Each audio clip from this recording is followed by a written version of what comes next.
10 ಸಲ ಒಂದೇ ಹಾಡು ಕೇಳಿದ್ರೆ ಬೇಜಾರಾಗಲ್ಲ, ಆದರೆ 4 ಸಲ ಒಂದೇ ಜೋಕ್ನ ಕೇಳೋಕ್ಕಾಗಲ್ಲ. ನಗ್ಸೋದು ಕಷ್ಟ ಇರೋ ಕಾಲದಲ್ಲಿ ಇವರು ತುಂಬ ಲೀಲಾಜಾಲವಾಗಿ ಆ ಕಷ್ಟವನ್ನು ಇಷ್ಟಪಟ್ಟು ಮಾಡ್ತಾರೆ. ನಗ್ಸೋಕೆ ಅಂತಲೇ ಹುಟ್ಟಿರೋ ಕಲಾವಿದರು ಇವರು. ಇವ್ರು ಮಾತಾಡಿದ್ರೆ ನಗು ಬರುತ್ತೆ. ಹೌದಾ? ಹಂಗಂತಾರೆ ಅಣ್ಣ, ಏನೋ ಗೊತ್ತಿಲ್ಲ. ನಗುವ ನಯನ ಮಧುರ ಮೌನ ಅಂತಾರೆ. ಮೌನ ಆದ್ರೆ- ನನ್ನ ವಿಷಯದಲ್ಲಿ ಮೌನ ಇಸ್ ನಿಮ್ ಮೌನ ಸರ್. ಮೌನ ಇಸ್ ನಿಮ್ ಮೌನ ಸರ್. ನಂಗೆ ಅದಕ್ಕೆ ಇವಳು ಇಷ್ಟ ಆಗಲ್ಲ ಸರ್. ಆದರೆ ಇವರು ನಗಿಸೋ ನಯನ, ಇವ್ರ ಮಾತೇ ತುಂಬ ಮಧುರ, ಮೌನವಾಗಿರೋದು ತುಂಬ ಅಪರೂಪ. No comments, no comments. ಅಪರೂಪ ಅಲ್ಲ ಸರ್, ಅದು ಡಿಕ್ಷನರಿಲೇ ಇಲ್ಲ. ನಾನು ಮೌನ ಅಲ್ಲ, ಸೀಕ್ರೆಟ್ ಆಗಿ ಹೇಳಿದ್ರೆ 4 ಜನರಿಗೆ ಕೇಳುತ್ತೆ. ಮೌನ.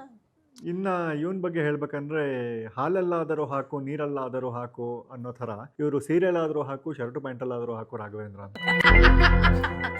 ನನಗಿಂತ ಎಷ್ಟು ಚೆನ್ನಾಗಿ ಹೋದೆ ಅಂದ್ರೆ ನಾನು ಚೆನ್ನಾಗಿದೆ sir. It was good. So ಇವರಿಬ್ಬರು ಇವತ್ತು ನಮ್ಮ ಕಾರ್ಯಕ್ರಮಕ್ಕೆ ಬಂದಿದ್ದಾರೆ. ಕಣ್ಣು ಸುಮಾರಾಗಿದ್ರು ನಯನ ಅಂತ ಹೆಸರಿಟ್ಟಿರೋ ನಯನ ಅವ್ರಿಗೆ ಸ್ವಾಗತ.